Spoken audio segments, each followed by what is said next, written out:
Hi, it's the Mike Rogers Show here with you, Mike Rogers, and today I have a very, very special and famous guest with us. Her name is Katie Puckrik. She's a broadcaster and newspaper columnist. Wow. And she's best known for hosting the British youth magazine shows The Word and The Sunday Show in the 1990s. She also created and hosted the British television talk show Pajama Party, which subsequently became an American TV show named Pajama Party, and she was still doing that. So won't you welcome with me Miss Katie Puckrik? Yay! Katie, good morning. How are you? I'm doing very well. So happy to chat to you. Yeah, thank you so much for being here. So, Katie, let's start off. Can you give us your own self-introduction? I'm a broadcaster, a writer, a performer, a show pony, an inveterate show-off. I'm just a wiggle monster. I like to sing. I like to dance. I like to laugh. I like stimulation. So anything that gets me there, that's where I'm going.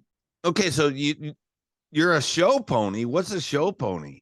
Oh, it means I like to prance. I like to prance with my hooves held high. Yeah. So it just means that whenever there's an opportunity to perform or to make merry, that's where I am. Wow, that's really cool. So what projects are you doing like right now at the moment? Well, I have a variety of things, a veritable poo-poo platter, you might say. So a poo-poo platter. Yeah, poo-poo platter. So on the more kind of egghead side of things, I host a modern history podcast. It's called We Didn't Start the Fire.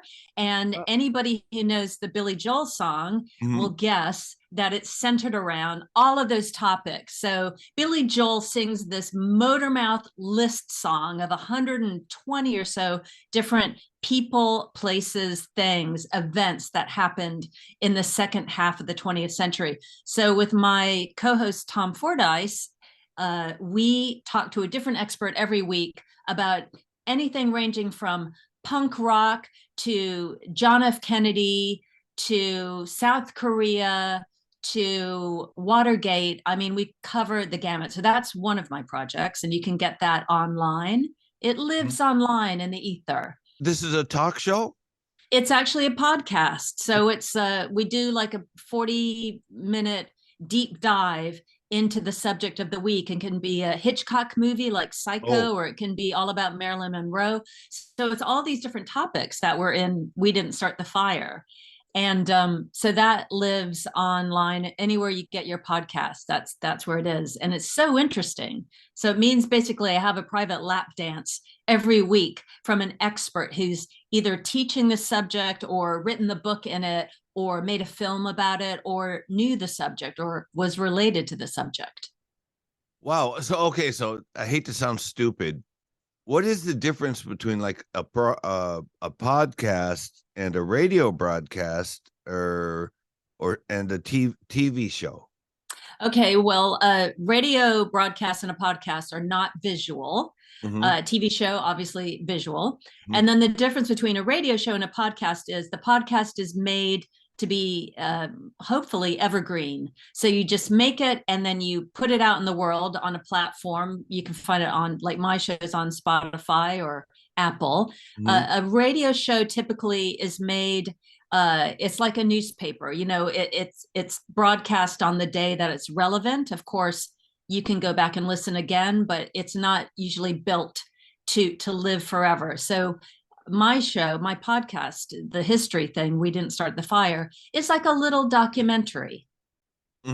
So I know what you're talking about, but I don't know what you're talking about. For example, in Japan, internet radio or this streaming services, Spotify, and what else is there? There's iTunes, or is it Apple Music? I don't even know what it's called. They didn't become well known in this country until about 2 or 3 years ago. Actually, Spotify is considered a failure in Japan. Very few people use it here. So So you basically make a radio show, and then the radio show sits on an archive that people can access anytime they want. Is that what it is? Yeah. Well, it's not a radio show in that it's actually more of a documentary is a better way to put it. It's only radio in that you absorb it through your ear holes. But when I think of a radio show, you think about like usually something, the Wednesday morning breakfast time, drive time show. So it's usually news and information and the new records or whatever that came out that week or that day. But a podcast is typically an exploration of a topic. So it's usually a discussion. So, which of course you can have discussions on radio shows, and oftentimes those discussions are clipped out and turned into podcasts. But this project that I'm working on, We Didn't Start the Fire, is built and made to be consumed forever. Anytime anybody wants to find out who the heck was Richard Nixon, and they want a lively, edutaining approach to it, they'll tune in to listen to me talking about it. Oh, I remember Richard Nixon. Anyway, we're kind of getting off the subject here, but so this podcast, the podcast is designed to replace radio, or is it designed to replace newspapers or Mike, you are so funny. So I'm coming onto your show from London to explain what podcasting is to you. It doesn't replace anything, but hopefully it enhances. So because we have this wonderful technology known as the internet, the World Wide Web, it means that we don't have to wait for a gatekeeper like one or two major broadcasting companies. Anyone who wants to make a podcast in their bedroom or with the company can beam it out. So there's a whole wealth of things to listen to on any number of subjects. It can be wellness, it can be mental health, it can be history, it can be gossip, politics. I listen to a lot of politics podcasts. So you and anyone watching this, there's a whole wide world waiting for you to consume. So I may sound like a dummy to you, but like I said, I've been living in Japan, and things are very different here. So people can listen to this podcast for free. Yep. And it's called We Didn't Start the Fire. It's on Spotify. You can find it on Spotify. You can find it on Apple. All you have to do is go to your search engine and type in my name and or We Didn't Start the Fire, and it'll all will be revealed. And there's probably about 100 episodes of it so far. Wow. Yeah. So it's gonna be there 25 years from now. I guess so, unless the apocalypse happens. But this interview you're doing with me is going to be here, and We Didn't Start the Fire is going to be here. So that's one of the things I'm doing. And then an ongoing thing that I've been doing for decades and decades is I am a regular pop culture commentator on British television, also on American television. So they wheel me in to discuss and contextualize what's been happening in music and pop culture and culture generally for the last 40, 50 years. So it's just one of my passions. I'm sure it's one of yours. And so it's just really fun to be able to have an excuse to think about it and come up with theories about why we've ended up in the place that we have. So you was born in America, but you spent most of your life in England? Yes, that's right. I spent a childhood living all around the world. My dad was in the Air Force. So I lived in Moscow, I lived in Berlin, I lived in the American Midwest. But the place I've lived the longest is in London, and I do consider myself a Londoner. So it's that kind of, it gives me that fish out of water perception and perspective of a culture. So it's fun living in a country where I'm not originally from, because I always feel like I'm on holiday. Okay, you lived in London. I've been to London, I think twice. Yeah, twice or three times. I don't know.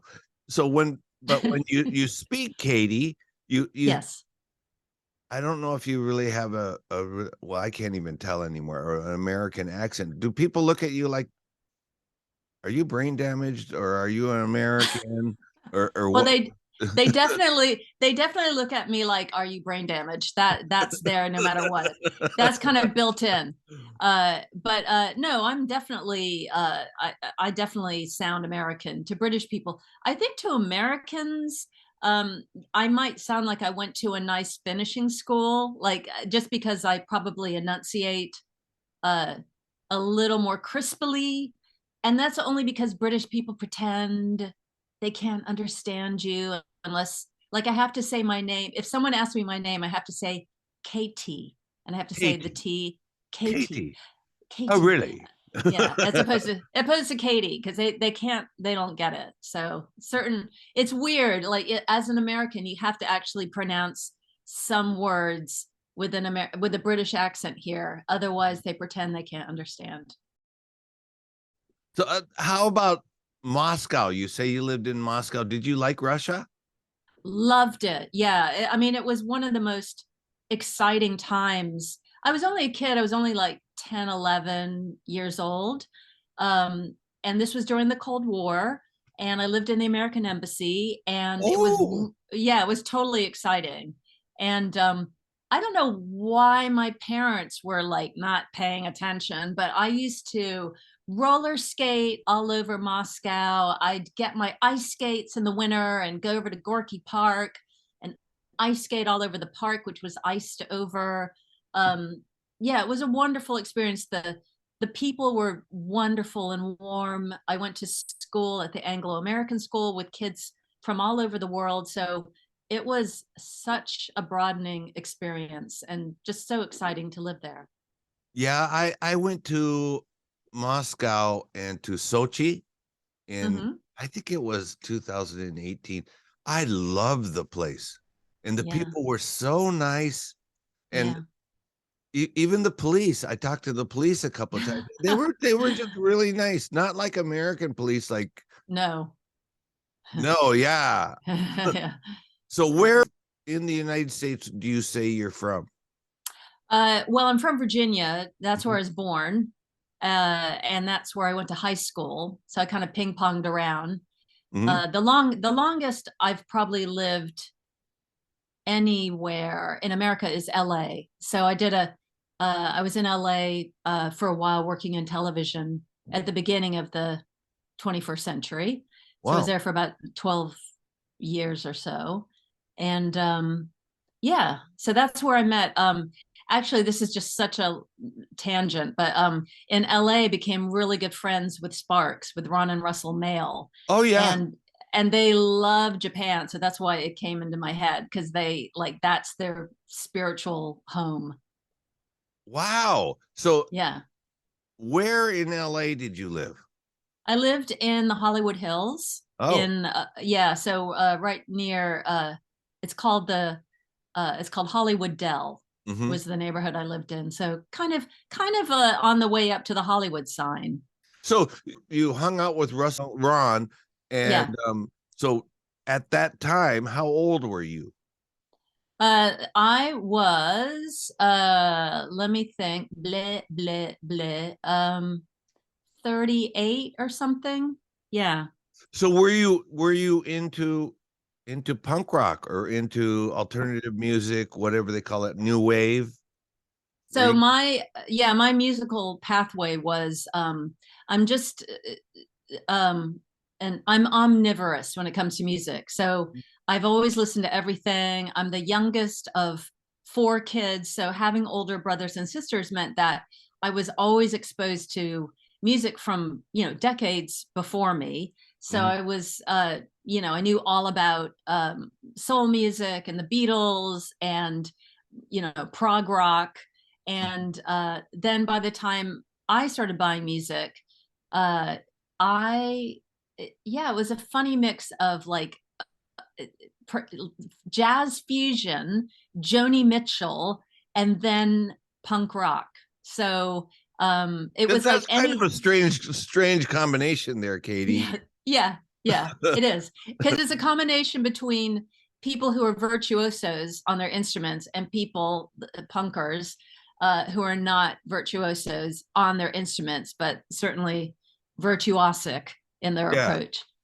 But I like it all. I just I'm a glutton. It's like I said to you at the beginning of this. I'm a glutton for stimulus. I love any kind of drama, theatricality, self-expression. So certainly by the time, like the late 70s, early 80s, in America, we had like the beginning of punk was certainly Iggy and Velvet Underground, and everything, the scene that was happening in Michigan, with Iggy's whole scene over there, and then in New York City, and also places like Washington, D.C., where I was living, and San Francisco, LA, every kind of major hub had its own thing going.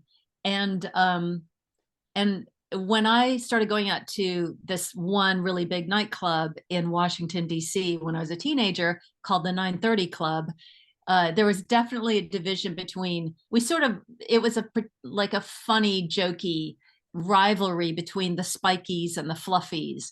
So I was Spikies and the Fluffies. Yeah. So the Spikies were, people had spiked hair. Yeah, they had that. They had the mohawk, or they just had generally like spiked up hair, crazy color hair. And then the Fluffies were more like, big 80s, teased up hair. And music. I think we called them big hair. Yeah, big hair. Where are you from, Mike? Well, actually, I'm from Ventura. Okay. All right. There you go. So, and do you?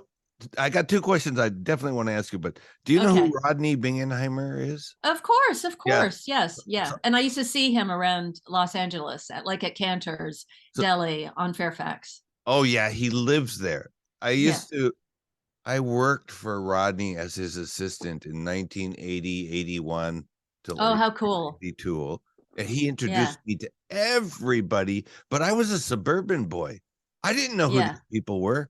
Like I met Phil Spector, and I was so rude to him because I thought, here I'd been answering the door at the studio all this time, and there were people like the Ramones and the Germs and stuff, people coming. Rodney told me to answer the door, and I get to the door, I open the door, and there's this guy standing there. I'm expecting, people in leather jackets and stuff. And there's a guy standing there that looks like my dad. Yeah. And I was so rude to him. Well, I mean, thank goodness you were rude to him. I mean, he would look like your dad if your dad was a homicidal maniac who liked to wield guns. So yeah, you did the right thing. So your parents must have been really cool. So I got a couple of questions. They were. You had 4 sisters and brothers? I was one of 4. So 3. You were one of 4. Yeah. And then you moved around the world, and you said your dad was in the Air Force? Yeah. Are you sure he wasn't a CIA spy? He wasn't a CIA spy, but he worked in intelligence. Yeah. Oh, I see. Yeah. And then you went to London, and was it in London that you started in television? Yes, it was. So London was the beginning of my adult life. I had a few different plates spinning in the air. So one of the projects when I first moved here was, I was going to be a pop star. So I was doing, writing music. This was the time before the internet where you had to go to record companies and get demo time and all that. So I was doing all of that. And then I also, alongside that, I was working with contemporary dance companies. So I was a professional dancer. And so I was touring with Pet Shop Boys. I danced on in fact, that's the one and only time I've ever been in Japan, was the 1991 performance tour, it was called, by Pet Shop Boys. And so we were in a couple places. We were in Tokyo and Kyoto, I think. I can't remember. Anyway, it was a long time ago. Definitely. Oh, Osaka. Yeah. Yeah, there are 3 different cities I think we were in. So I was doing that in London. And then right after I finished that Pet Shop Boys tour, which was such a brilliant job and so fun. We toured for 3 months and went all over the world.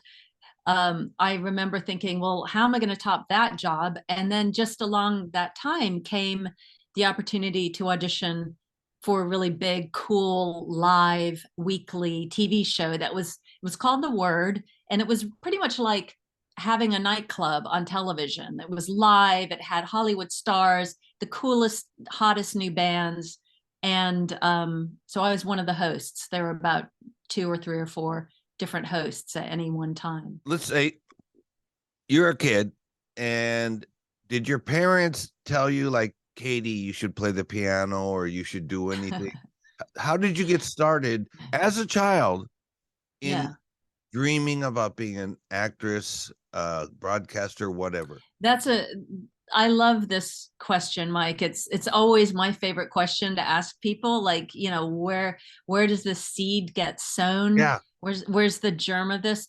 Okay, so for sure, my parents did try to get me to do piano lessons when I was about 5, but I just was I don't know, it didn't take, I couldn't focus. But what did take were ballet classes. So I was always one of those kids that was extremely like living in this ultra vivid scene, like just like the more elevated version of real life. And my mother realized astutely that everybody would benefit from me blowing off some steam in ballet class. So, so that I started doing that from like age 4.5, and so that put me on that path, and it gave me a focus and discipline. So that was the thing that led me to think, okay, I definitely want to do I sort of thought, oh, maybe I'll be a ballet dancer. So that was the performance side of things.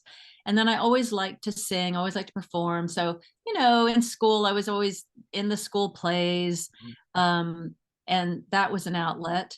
And then just musically, in terms of my musical taste, like I said, I was always listening to my older brothers, and my sister also had great musical taste. So it was just, I was that way inclined. So really my mother gave me the nudge by putting me in ballet class. And obviously they took delight in the fact that I enjoyed it and had a measure of, talent doing it. But they weren't like stage parents or anything like that. I just kind of like took that ball and ran with it. Wow, that's really cool. And then you auditioned for the Pet Shop Boys. Yeah, right? that was an audition situation, and I had already been working with the choreographer Jacob Marley on another production. So I was dancing for years in London, and I danced with a company called Deviate Physical Theater, and I also danced with Michael Clark Company, and they're both really wonderful established dance companies that have been going since the 80s. And so I got an opportunity to audition, and I was lucky enough to get chosen. That's amazing because, Katie, I have never passed an audition ever. I've never passed an audition. I've gone to so many auditions that I finally just one day just said, okay, I'm not going unless they. So Mike, what were you auditioning for? Oh, I used to in the 80s, I used to be in a lot of Japanese TV dramas. Okay. When I was young and handsome. Oh yeah. Oh, well, you're still handsome. Oh, no. I'm 65 years old, Katie. Oh, well, you wear the mantle of those years lightly. I'm getting fat. No, you wear it well. So, Katie, what I'd like to do is I'd like to have this interview in 2 parts.